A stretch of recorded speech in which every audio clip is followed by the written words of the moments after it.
M I actually the strongest guys, सच बता रहा हूँ। जब मैंने ये एनिमी देखा ना, मैं तभी समझ गया था कि इस वाले एनिमी के अंदर कुछ तो बात है। सच में फनी भी है प्लस इंटरेस्टिंग भी। इसके स्टार्ट पर एक लड़का दिखाया जाता है जिसकी 20+ एज होगी। वो लड़का अपने 3rd year junior high school में इतना ज्यादा बुली हो चुका होता है कि वो अपने घर से बाहर निकलना ही छोड़ देता है। इसलिए अब वो अपने जूनियर हाई स्कूल से लेकर अब तक अपने रूम में ही पड़ा जस्ट गेमिंग्स वगैरह ही खेलता रहता है। फिर अचानक एक ब्राइट लाइट आती है एंड उस लड़के के सामने एक ब्यूटीफुल लेडी आकर खड़ी हो जाती है, जिसे देखते ही लड़का समझ जाता है कि इसकी लास्ट फॉर इन लाइफ अब एंड हो चुकी है। इन अदर वर्ड, इसके उस रूम में पड़े पड़े ही डेथ हो गई थी। बट एनीवेज वो लड़की या कहूँ गॉडेस इसे कहती है, तुम्हारी लास्ट लाइफ काफी boring and kind of waste हो गई थी, इसलिए मैं तुमको ओवर पावर्ड स्किल के साथ न्यू लाइफ दूंगी, तो इस बार जरूर एंजॉय करना। वो लड़का सोचता है, हाँ चलो ठीक है, उम्मीद है मैं इस बार भी एक अच्छी लेजी लाइफ गुजार सकूं, क्योंकि लेजी रहना ही मेरा स्ट्रॉन्गेस्ट पॉइंट है। एनीवेज इसके बाद वो लड़का एक किंगडम में एज अ प्रिंस रिकॉर्नेट होता है। किंग इसके चेस्ट पर मार्क देखते ही कहता है, अरे वाह, ये तो हमारा ही बेटा है, एक न्यू प्रिंस मेरी किंगडम के लिए। क्वीन कहती है, आप भी ना कैसी बातें करते हो, ये हमारा ही बेटा है। इनके पीछे मैजिक मेयर करने के लिए एक आदमी एक बॉल लेकर खड़ा होता है एंड उसमें से एक लाइट निकलती है, जिससे इस न्यू बॉर्न बेबी की मैजिक लिमिट्स पता चलेगी। किंग कहता है, इसके बाप ने ड्रैगन को डिफीट किया था, तो इसका लेवल कम से कम 40 नहीं बल्कि 50 होना ही चाहिए। बट टर्न आउट उस बॉल पर इसका मैजिक लेवल जस्ट 02 ही लिखा हुआ आता है। ये देखकर सभी सरप्राइज होते हैं। इवन के किंग एंड क्वीन सोचते हैं कि जब किंगडम में लोगों को पता चलेगा कि इनके प्रिंस का लेवल जस्ट 2 है एंड ऊपर से वो कोई एलिमेंट भी यूज नहीं कर सकता, तो क्या होगा। इसलिए वो डिसाइड करते हैं कि वो किंगडम में ये बात बताएंगे कि प्रिंस की बर्थ टाइम ही डेथ हो चुकी है। ये सुनते ही वो न्यू बॉर्न बेबी सोचता है, अरे नहीं यार, मेरी लाइफ तो शुरू होते ही एंड हो गई। मीनवाइल गॉडेस अपने साथ बैठी हुई लड़की को बताती है कि ये देखो, मैंने इसको रिकॉर्नेट किया, लेकिन इसके पेरेंट्स को इसकी ओवर पावर्ड के बारे में पता नहीं चला, क्योंकि वो डिवाइस जस्ट 2 डिजिट ही बता सकती है। एंड हाँ, ये बात सच है कि मैं उसको एलिमेंट यूज करने की एबिलिटी देना भूल गई थी। दूसरी लड़की इससे पूछती है, अगर ऐसी बात है तो तुमने उसका मैजिक लेवल कितना लिखा था, मुझे बताओ। तभी वो लड़की बताती है, उस बेबी का ओरिजिनल मैजिक लेवल 1002 है, मीन्स 1002 लेवल है। अब जरा सोचो, जिसका मैजिक लेवल किंग 40 या 50 एक्सेप्ट कर रहा हो, अगर उसी आदमी का लेवल 1002 हो, तो जरा सोचो वो आदमी कितना ज्यादा पावरफुल होगा।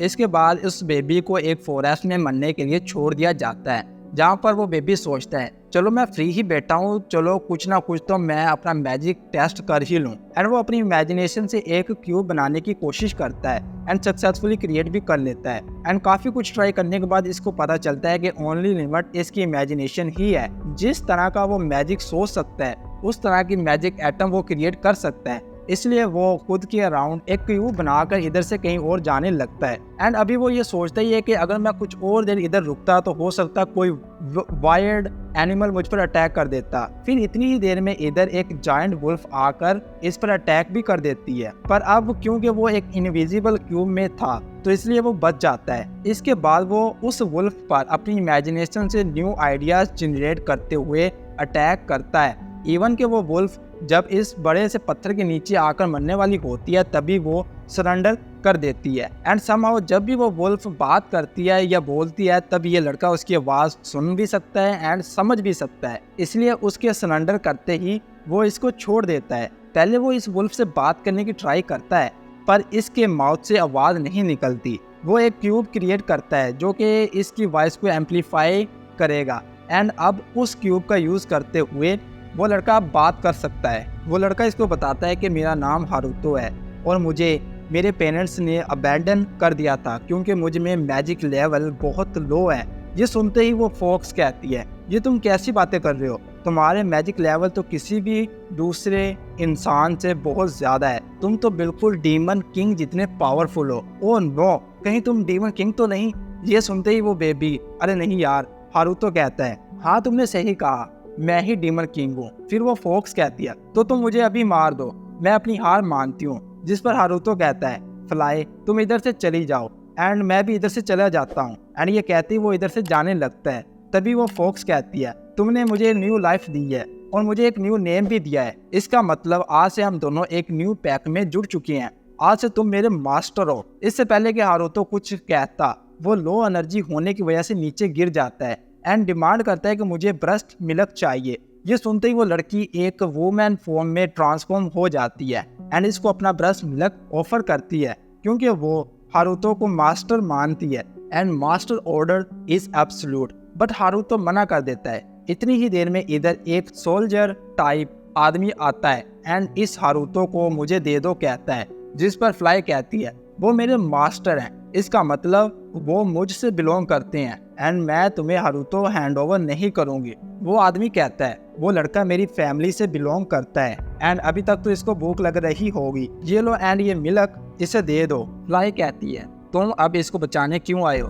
तुम लोगों ने तो इसे मरने के लिए छोड़ दिया था। सच में इंसानों को समझना बहुत मुश्किल है। फिर वो आदमी बताता है कि मेरा भी एक बेबी था पर वो इस दुनिया में एक दिन भी जिंदा नहीं रहा। इसलिए मेरा मानना ये है कि हर बेबी को अपनी लाइफ जीने का हक है। और हाँ, क्यों ना फ्लाई तुम मेरे साथ एक डील कर लो।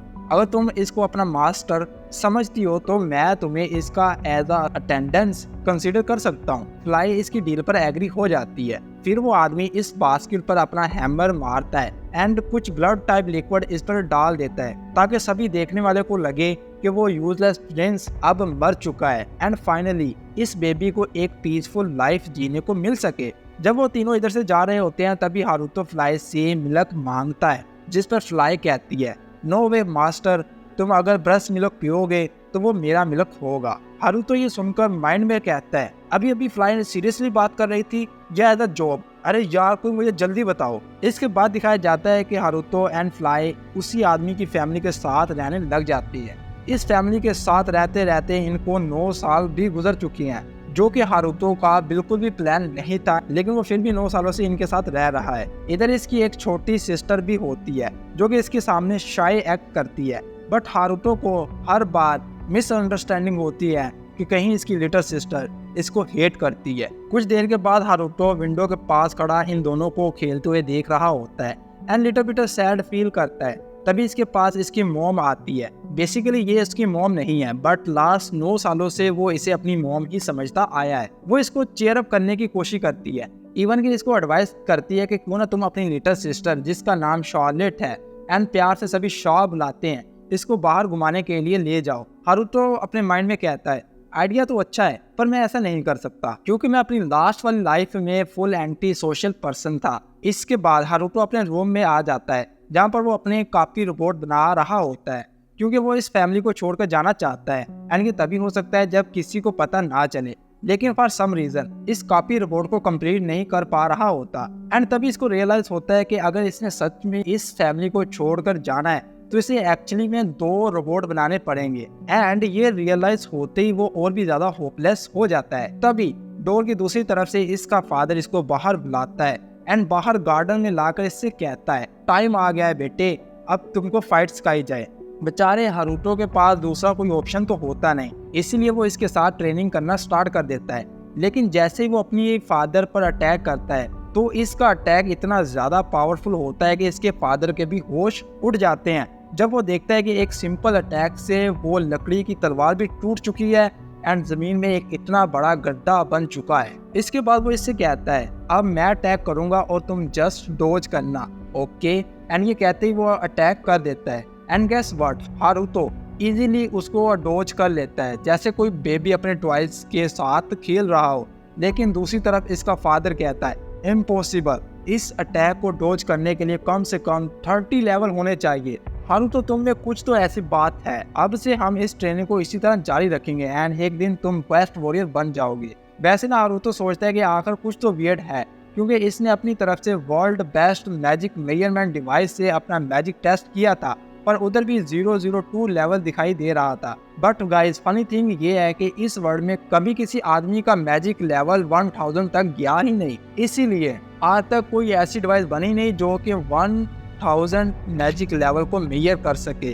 एंड यही रीजन है कि हारुतो को भी अभी तक अपने रियल मैजिक लिमिट का पता नहीं चला। वैसे जब ये दोनों ट्रेनिंग कर रहे थे, बैकग्राउंड में चुप कर इसकी लिटिल सिस्टर शार्लेट इनको देख रही थी। नाइट टाइम इसको बिजी देखकर इसकी वाइफ इससे कहती है, तुम बहुत बिजी एंड ओवर थिंकिंग कर रहे हो आजकल। जिस पर वो अपनी वाइफ को बताता है कि मुझे लगता है कि हारुतो एक डीमन है एंड इसके चेस्ट पर मौजूद रॉयल इंसिग्निया वो मार्क है जो कि उनको मिलता है जिनके अंदर कुछ अननोन सुपर नेचुरल पावर्स होती हैं। एंड अगर इस तरह देखा जाए तो ये बात फुल सेंस बनाती है कि फ्लाई जो कि एक डीमन है वो अभी तक हारुतो को अपना मास्टर क्यों मानती आई है, क्योंकि हारुतो भी एक डीमन है। इसकी वाइफ इसकी बात सुनकर एंड सब कुछ समझने के बावजूद भी रियलिटी को एक्सेप्ट नहीं करना चाहती, इसलिए वो कहती है ऐसा नहीं हो सकता। जिस पर वो ओल्ड मैन इसको अपने पास करते हुए इसको तसल्ली देने की कोशिश करता है एंड इससे कहता है कुछ भी हो हम अपने बेटे को एक अच्छा फ्यूचर जरूर देंगे। पास में शार्लेट जो कि हाफ स्लीप होती है वो इन दोनों की बातें सुनकर अपने माइंड में खुद से ही कहती है there is no way Haruto is a demon but still there is something weird about him. ऐसा नहीं हो सकता कि हारुतो एक डीमन है, लेकिन हाँ हारुतो के साथ कुछ तो अजीब बात जरूर है। एंड इसी के साथ ये एपिसोड भी इधर डी एंड हो जाता है।